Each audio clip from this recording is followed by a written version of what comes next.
Hello friend, GK pics में आपका स्वागत है। आज की यह वीडियो वीकली करंट अफेयर्स पर आधारित है। आज की इस वीडियो में उन सभी महत्वपूर्ण प्रश्नों को शामिल किया गया है जहां से आने वाले एग्जाम में प्रश्न आने की संभावना है। चलिए स्टार्ट करते हैं आज की टॉपिक। आज का पहला प्रश्न है, हाल ही में अंतर्राष्ट्रीय ओलंपिक समिति ने किसे ओलंपिक चयन आयोग का सदस्य नियुक्त किया है? इसका सही आंसर है ऑप्शन सी, नरेंद्र बत्रा। हाल ही में नरेंद्र बत्रा को अंतर्राष्ट्रीय ओलंपिक समिति ने ओलंपिक चयन आयोग का सदस्य बनाया है।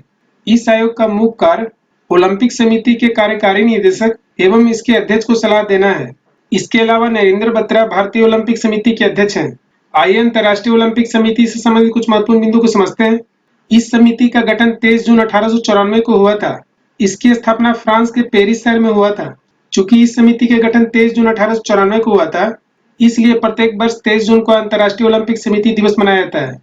इसके संस्थापक पीरे डी कुबर्तिन थे।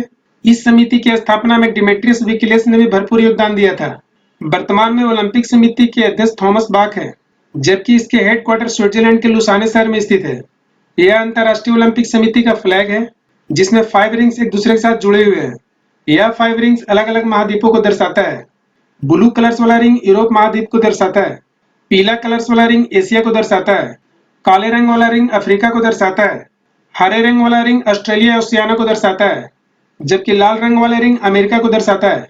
यहाँ से प्रश्न आते रहते हैं, इसे ध्यान में रखिए। अगला प्रश्न है, भारत सरकार कोविड-19 के कारण किस शैक्षिक कार्यक्रम को शुरू करने की घोषणा की है? इसका सही आंसर है प्रधानमंत्री ई विद्या योजना। इस कार्यक्रम के तहत ऑनलाइन शिक्षा दी जाएगी, जिससे घर बैठे सभी स्टूडेंट इसका फायदा ले सकेंगे। इस कार्यक्रम के तहत 1 से 12 तक के बच्चों को पढ़ाया जाएगा। हाल ही में फेसबुक ने किस नाम से ऑडियो कॉलिंग ऐप लॉन्च किया है? इसका सही आंसर है ऑप्शन सी, कैचअप। हाल ही में फेसबुक ने कैचअप ऐप लॉन्च किया है। इसके माध्यम से एक साथ 8 लोगों को ऑडियो कॉलिंग किया जा सकता है। यहाँ से एक प्रश्न और ध्यान में रखिए। कुछ समय पहले फेसबुक ने एक वीडियो कॉलिंग ऐप लॉन्च किया था। उस ऐप का नाम मैसेंजर रूम है। फेसबुक की स्थापना 2004 में किया गया था।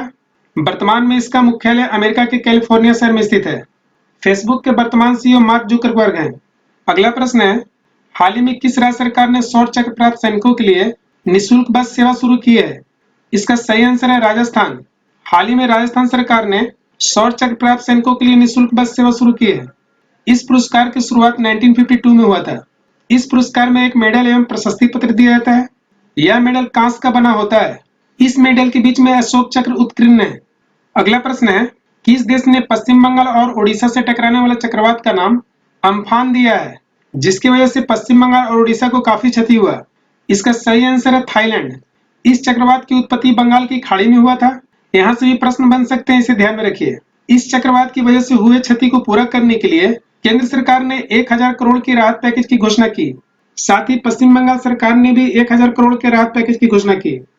अगला प्रश्न है, हिंदी पत्रकारिता दिवस किस दिन मनाया जाता है? इसका सही आंसर है ऑप्शन डी, 30 मई। प्रत्येक वर्ष 30 मई को हिंदी पत्रकारिता दिवस मनाया जाता है। यह दिवस प्रथम हिंदी समाचार पत्र उदन मार्तंड के उपलक्ष्य में मनाया जाता है। इस पत्र के संपादक जुगल किशोर थे।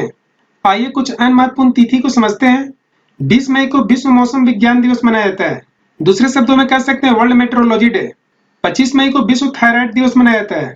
थायराइड एक प्रकार की ग्रंथि है जो मनुष्य के गर्दन में स्थित होता है। 28 मई को विश्व भूख दिवस मनाया जाता है। दूसरे शब्दों में कहें, 28 मई को वर्ल्ड हंगर डे मनाया जाता है। अगला प्रश्न है, हाल ही में किस राज्य सरकार ने 800 किलोमीटर सड़क को हर्बल सड़क बनाने की घोषणा की है? इसका सही आंसर है उत्तर प्रदेश। हाल ही में उत्तर प्रदेश सरकार ने 800 किलोमीटर हर्बल सड़क बनाने की घोषणा की है। पर्यावरण को ध्यान में रखते हुए सड़क के दोनों किनारे औषधीय पौधा लगाए जाएंगे। अगला प्रश्न है, लद्दाख की किस घाटी में भारत और चीन के सैनिक आमने सामने तैनात हैं, जिसके कारण दोनों देश में तनाव है? इसका सही आंसर है ऑप्शन ए, गलवान घाटी। हाल ही में गलवान घाटी चर्चा के विषय बना हुआ है, क्योंकि इस घाटी में भारत और चीन के दोनों सैनिक आमने सामने तैनात हैं। चीन 1962 से गलवान घाटी को अपना हिस्सा बताते आ रहा है, जबकि यह हिस्सा भारत के क्षेत्र में है। अतः इन कारणों की वजह से भारत और चीन के सैनिक आमने सामने तैनात हैं। अगला प्रश्न है, हाल ही में न्यू डेवलपमेंट बैंक के अध्यक्ष के रूप में किसे नियुक्त किया गया है? इसका सही आंसर है ऑप्शन ए, मार्कोस त्रुजियो। हाल ही में मार्कोस त्रुजियो को न्यू डेवलपमेंट बैंक के अध्यक्ष के रूप में नियुक्त किया गया है। मार्कोस त्रुजियो का संबंध ब्राजील से है, जबकि भारत के अनिल चौधरी को इस बैंक के उपाध्यक्ष के रूप में नियुक्त किया गया है। अगर न्यू डेवलपमेंट बैंक की बात किया जाए, इसकी स्थापना 15 जुलाई 2014 को ब्रिक्स देशों द्वारा की गई थी। वर्तमान में इसका हेडक्वार्टर शंघाई में स्थित है। हाल ही में इस बैंक ने भारत को कोरोना वायरस से लड़ने के लिए $1 अरब की सहायता की है। अगला प्रश्न है, हाल ही में जारी वित्तीय वर्ष 2019-20 के आंकड़ों के अनुसार भारत में सबसे बड़े प्रत्यक्ष विदेशी निवेशक देश कौन है? इसका सही आंसर है ऑप्शन है सिंगापुर। वित्तीय वर्ष 2019-20 में भारत में सबसे ज्यादा निवेश सिंगापुर ने किया था, जबकि दूसरे स्थान पर मॉरिशस है। अगला प्रश्न है, हाल ही में किस गैस एजेंसी ने कोरोना वायरस की वजह से हो रही दिक्कत के कारण व्हाट्सएप से रसोई गैस बुकिंग की सुविधा प्रारंभ कर दी है? इसका सही आंसर है बीपीसीएल। हाल ही में भारत पेट्रोलियम कॉर्पोरेशन लिमिटेड ने व्हाट्सएप के माध्यम से गैस को बुकिंग करने की सुविधा प्रारंभ कर दी है। अभी तक यह सुविधा केवल भारत गैस वालों के लिए है। भारत गैस बीपीसीएल का ही पार्ट है। इस बुकिंग के लिए गैस एजेंसी में मोबाइल नंबर रजिस्टर्ड होना जरूरी है। अगला प्रश्न है, हाल ही में किसे विश्व स्वास्थ्य संगठन के कार्यकारी बोर्ड के अध्यक्ष के रूप में नियुक्त किया गया है? इसका सही आंसर है ऑप्शन बी डॉक्टर हर्षवर्धन। हाल ही में हर्षवर्धन को विश्व स्वास्थ्य संगठन में कार्यकारी बोर्ड के अध्यक्ष के रूप में नियुक्त किया गया है। विश्व स्वास्थ्य संगठन की स्थापना 7 अप्रैल 1948 को किया गया था। इसलिए प्रत्येक वर्ष 7 अप्रैल को विश्व स्वास्थ्य दिवस के रूप में मनाया जाता है। इसका हेडक्वार्टर स्विट्जरलैंड के जिनेवा शहर में स्थित है। अगला प्रश्न है, हाल ही में श्रम एवं रोजगार मंत्रालय के द्वारा किस संस्था के सहयोग से निःशुल्क ऑनलाइन कैरियर स्किल ट्रेनिंग प्रारंभ किया गया है? इसका सही आंसर है ऑप्शन सी उपयुक्त दोनों। फेसबुक और दैनिक जागरण ने मिलकर निःशुल्क ऑनलाइन कैरियर स्किल ट्रेनिंग की शुरुआत की है। इस ट्रेनिंग को शुरू करने का मुख्य उद्देश्य लोगों को आत्मनिर्भर बनाना है। अगला प्रश्न है, हाल ही में किसे इलेक्ट्रॉनिक उद्योग एवं कृत्रिम बुद्धिमत्ता को बढ़ावा देने के लिए इन्वेंटर ऑफ द ईयर पुरस्कार से सम्मानित किया गया है? इसका सही आंसर है ऑप्शन डी राजीव जोशी। हाल ही में राजीव जोशी को इन्वेंटर ऑफ द ईयर पुरस्कार से सम्मानित किया गया है। यह पुरस्कार उन्हें इलेक्ट्रॉनिक्स उद्योग एवं कृत्रिम बुद्धिमत्ता को बढ़ावा देने के लिए दिया गया है। कृत्रिम बुद्धिमत्ता की शुरुआत 1950 के दशक में हुई थी। कृत्रिम बुद्धिमत्ता को आर्टिफिशियल इंटेलिजेंस कहते हैं। आर्टिफिशियल इंटेलिजेंस का अर्थ है बनावटी तरीके से विकसित की गई बौद्धिक क्षमता। अगला प्रश्न है, हाल ही में किस देश में भारतीय पुरातत्व सर्वेक्षण को 1100 वर्ष पुराना शिवलिंग मिला है? इसका सही आंसर है ऑप्शन ए वियतनाम।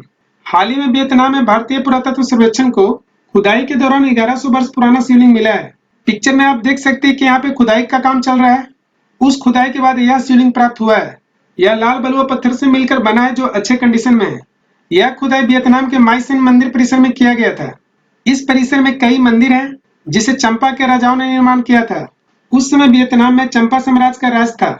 इस शिवलिंग के मिलने की जानकारी भारत के विदेश मंत्री एस जयशंकर ने अपने आधिकारिक ट्विटर हैंडल पर तस्वीरों के साथ शेयर की है। भारतीय पुरातत्व सर्वेक्षण के संस्थापक अलेक्जेंडर कनिंघम को माना जाता है। इसकी स्थापना 1861 में किया गया था।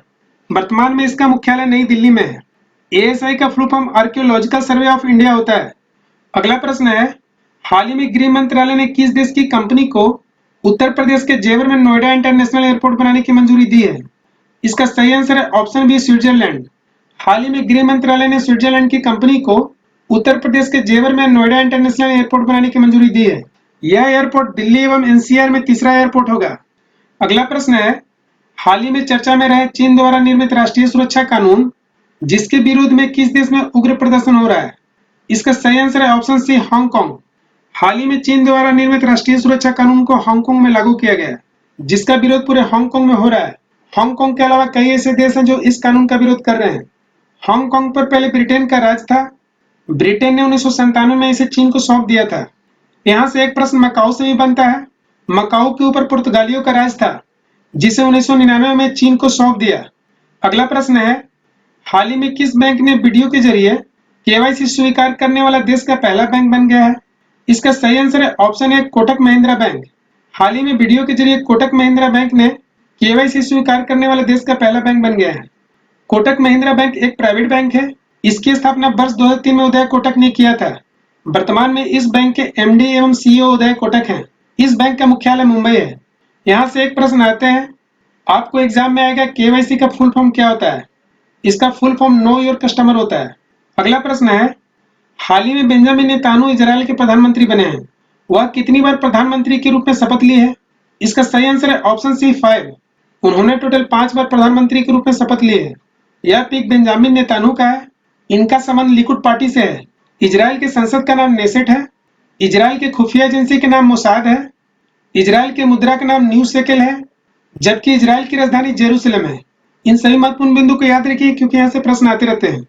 अगला प्रश्न है, हाल ही में किस देश ने फिलिस्तीनी शरणार्थियों के लिए आर्थिक सहायता करने की घोषणा की है? इसका सही आंसर है ऑप्शन है भारत। हाल ही में भारत सरकार ने फिलिस्तीनी शरणार्थियों के लिए आर्थिक सहायता करने की घोषणा की है। अगला प्रश्न है, चीन द्वारा लॉन्ग मार्च 5 रॉकेट के जरिए जुलाई 2020 में तियानवे-1 मिशन लॉन्च करने की तैयारी की जा रही है। इस मिशन का संबंध किस ग्रह के अध्ययन से है? इसका सही आंसर है ऑप्शन बी मंगल। मंगल को इंग्लिश में मार्स कहते हैं। अगला प्रश्न है, हाल ही में फोर्ब्स द्वारा जारी सूची में दुनिया की सबसे ज्यादा कमाई करने वाली खिलाड़ी कौन है? इसका सही आंसर है ऑप्शन है रोजर फेडरर। हाल ही में रोजर फेडरर दुनिया के सर्वाधिक कमाई करने वाले खिलाड़ी बन गए हैं। रोजर फेडरर एक टेनिस खिलाड़ी है। इनका संबंध स्विट्जरलैंड से है। इसके बाद दूसरे नंबर पर रोनाल्डो है, तीसरे नंबर पर मेस्सी है, जबकि दुनिया का एकमात्र क्रिकेटर विराट कोहली है। विराट कोहली दुनिया का एकमात्र क्रिकेटर है जिन्हें फोर्ब्स सूची में स्थान दिया गया है।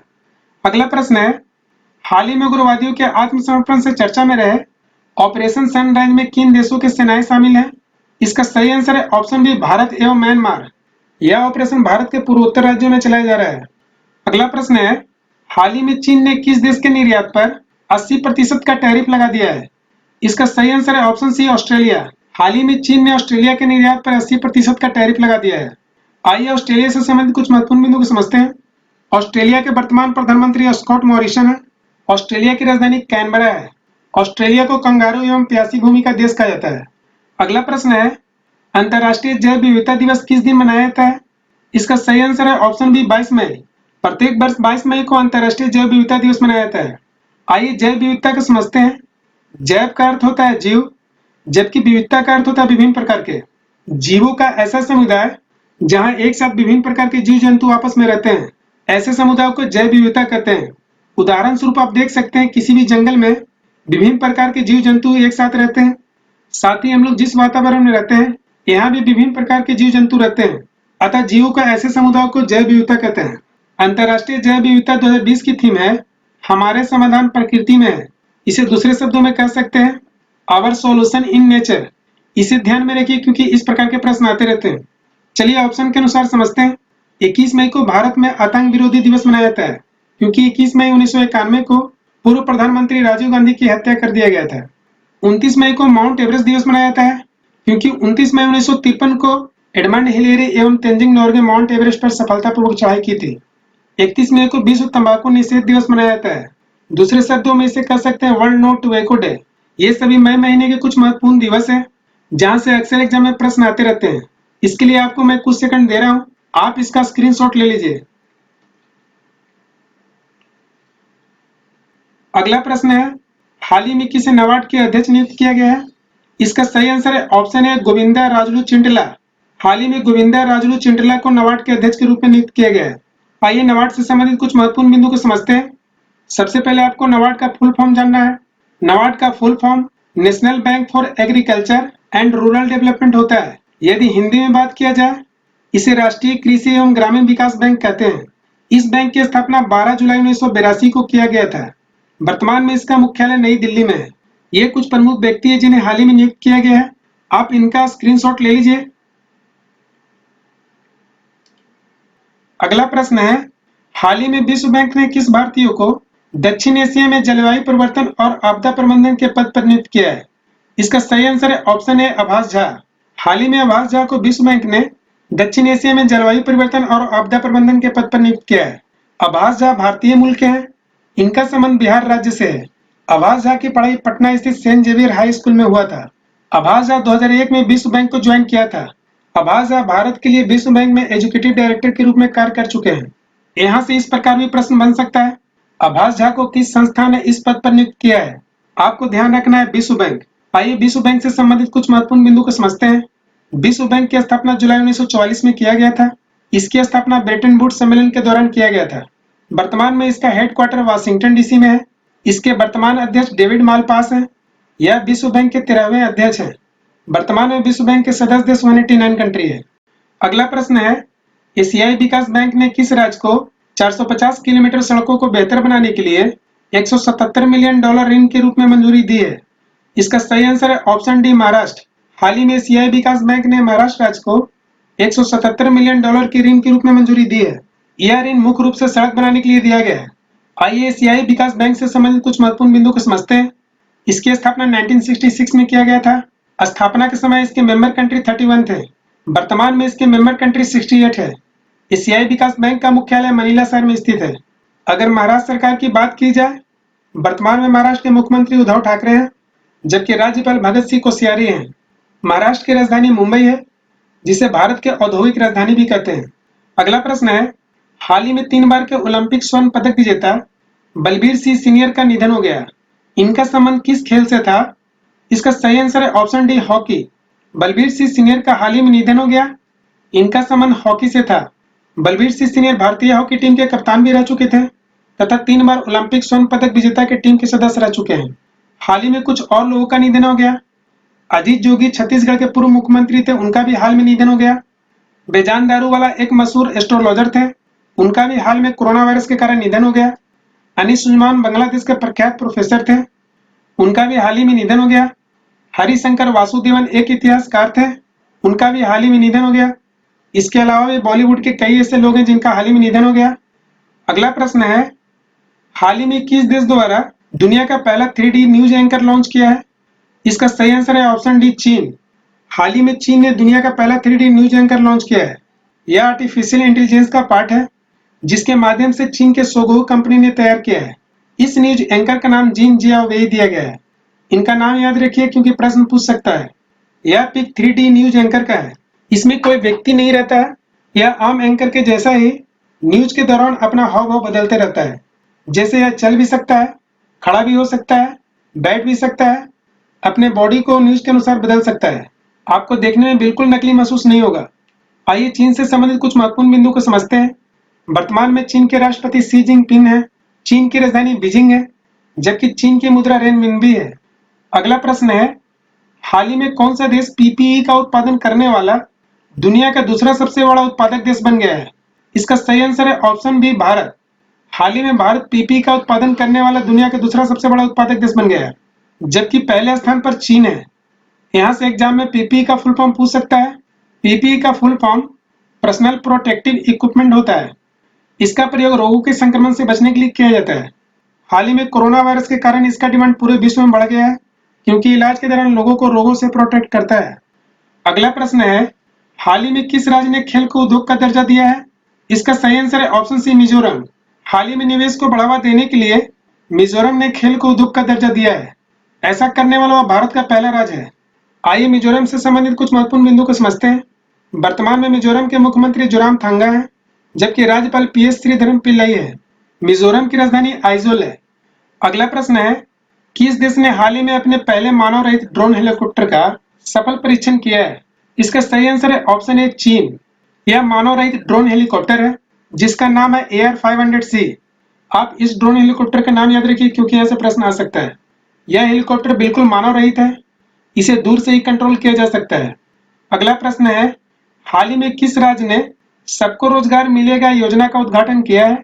इसका सही आंसर है ऑप्शन ए, मध्य प्रदेश। हाल ही में मध्य प्रदेश सरकार ने सबको रोजगार मिलेगा योजना का उद्घाटन किया है। इस योजना के तहत प्रत्येक दिन 21 लाख लोगों को रोजगार दिया जाएगा। मध्य प्रदेश के वर्तमान मुख्यमंत्री शिवराज सिंह चौहान है, जबकि राज्यपाल लालजी टंडन है। मध्य प्रदेश की राजधानी भोपाल है। अगला प्रश्न है, केंद्र सरकार ने किस राज्य में कोणार्क सूर्य मंदिर के पूर्ण शौचाकरण के लिए एक योजना शुरू की है? इसका सही आंसर है ऑप्शन बी, ओडिशा। हाल ही में केंद्र सरकार ने कोणार्क सूर्य मंदिर के पूर्ण शौचाकरण के लिए एक योजना की शुरुआत की है। यह पिक्चर कोणार्क सूर्य मंदिर का है। यह मंदिर 13वीं शताब्दी में गंग वंश के महान राजा नरसिंह देव प्रथम ने बनाया था। कोणार्क मंदिर का रंग काला होने के कारण इसे ब्लैक पगोडा कहते हैं। यूनेस्को ने इस मंदिर को 1984 में विश्व धरोहर स्थल की सूची में शामिल किया है। आइए उड़ीसा से संबंधित कुछ महत्वपूर्ण बिंदु को समझते हैं। उड़ीसा के मुख्यमंत्री नवीन पटनायक हैं, जबकि राज्यपाल गणेशी लाल हैं। उड़ीसा की राजधानी भुवनेश्वर है। यहाँ से एक महत्वपूर्ण प्रश्न और बनता है, भारत के प्रसिद्ध चिल्का झील एवं सिमलीपाल राष्ट्रीय उद्यान उड़ीसा राज्य में है। अगला प्रश्न है, भारतीय सेना की किस महिला शांति दूत और मेजर को संयुक्त राष्ट्र सैन्य gender advocate of the year award से सम्मानित किया जाएगा? इसका सही आंसर है ऑप्शन बी, सोन गौनी। यह पुरस्कार किसी भारतीय को पहली बार मिलेगा। यह पुरस्कार संयुक्त रूप से कास्त्रो अरुजो के साथ दिया जाएगा। कास्त्रो अरुजो का संबंध ब्राजील से है। यह पुरस्कार ब्राजील को लगातार दूसरे वर्ष मिला है। सुमन गौनी शांति दूत के तहत दक्षिण सूडान में वह तैनात थी। अगला प्रश्न है, हाल ही में चर्चा में रहे पेंगोत्सो झील किन दो देशों के बीच तनाव के कारण है? इसका सही आंसर है ऑप्शन डी, भारत एवं चीन। हाल ही में इस झील की वजह से भारत एवं चीन के बीच तनाव देखने को मिल रहा है। यह झील लद्दाख क्षेत्र में स्थित है। इस झील का 1/3 भाग भारत में है, जबकि 2/3 भाग चीन में स्थित है। यहाँ से प्रश्न इस प्रकार भी पूछ सकता है, पैंगोत्सो झील कहाँ स्थित है? यह झील लद्दाख क्षेत्र में स्थित है। अगला प्रश्न है, हाल ही में फोर्ब्स मैगजीन के मुताबिक दुनिया की सबसे ज्यादा कमाई करने वाली एथलीट बन गई है। इसका सही आंसर है option D, Naomi Osaka. Naomi Osaka Japan की एक टेनिस खिलाड़ी है। अगला प्रश्न है, हाल ही में किस राज्य में केंद्रीय सड़क परिवहन मंत्री नितिन गडकरी ने चंबा सुरंग का उद्घाटन किया है? इसका उद्घाटन वीडियो कॉन्फ्रेंस के माध्यम से किया गया है। इसका सही आंसर है ऑप्शन डी, उत्तराखंड। हाल ही में चंबा सुरंग का उद्घाटन उत्तराखंड में किया गया है, जहां से तीर्थयात्री इस टनल का प्रयोग चारों धाम के लिए कर सकेंगे। आइए उत्तराखंड से संबंधित कुछ महत्वपूर्ण बिंदु को समझते हैं। उत्तराखंड के मुख्यमंत्री त्रिवेंद्र सिंह रावत हैं, जबकि राज्यपाल बेबी रानी मौर्य है। उत्तराखंड की राजधानी देहरादून है। उत्तराखंड उत्तर प्रदेश से 9 नवंबर 2000 को अलग हुआ था। अगला प्रश्न है, भारतीय भारोत्तोलन महासंघ ने हाल ही में किस पूर्व विश्व चैंपियन का नाम अर्जुन पुरस्कार के लिए भेजा है? इसका सही आंसर है ऑप्शन है, मीराबाई चानू। हाल ही में भारतीय भारोत्तोलन महासंघ ने मीराबाई चानू का नाम अर्जुन पुरस्कार के लिए भेजा है। मीराबाई चानू का संबंध वेट लिफ्टर से है। अर्जुन पुरस्कार की शुरुआत 1961 में किया गया था। इस पुरस्कार में मिलने वाले इनाम की राशि 5 लाख रुपीज है। अगला प्रश्न है, हाल ही में किस देश में आयोजित होने वाली ब्रिक्स और संघाई सहयोग संगठन शिखर सम्मेलन 2020 को कोरोना वायरस की वजह से स्थगित कर दिया है? इसका सही आंसर है ऑप्शन है, रूस। हाल ही में रूस ने कोरोना वायरस की वजह से ब्रिक्स और संघाई सहयोग संगठन शिखर सम्मेलन का स्थगित कर दिया है। आइए रूस से संबंधित कुछ महत्वपूर्ण बिंदु को समझते हैं। रूस के वर्तमान राष्ट्रपति व्लादिमीर पुतिन है। रूस की राजधानी मॉस्को है। आइए ब्रिक्स से संबंधित कुछ महत्वपूर्ण बिंदु समझते हैं। ब्रिक्स के अंतर्गत 5 देश हैं। आइए उसे समझने की कोशिश करते हैं। बी से ब्राजील, आर से रसिया, आई से इंडिया, सी से चीन, ए से साउथ अफ्रीका। यहाँ से प्रश्न आते हैं, इसे ध्यान में रखिए। ब्रिक्स की स्थापना 2009 में किया गया था, जबकि संघाई सहयोग संगठन की स्थापना 2001 में किया गया था। इस संगठन में 8 मेंबर सदस्य हैं। उम्मीद करता हूँ आज का यह वीडियो आपको पसंद आया होगा। यदि पसंद आया हो तो लाइक, शेयर, कमेंट्स करना मत भूलिए। यदि पहली बार इस वीडियो को देख रहे हैं तो सब्सक्राइब करना मत भूलिए। मिलते हैं अगली वीडियो में एक नई टॉपिक के साथ। तब तक के लिए थैंक यू, धन्यवाद।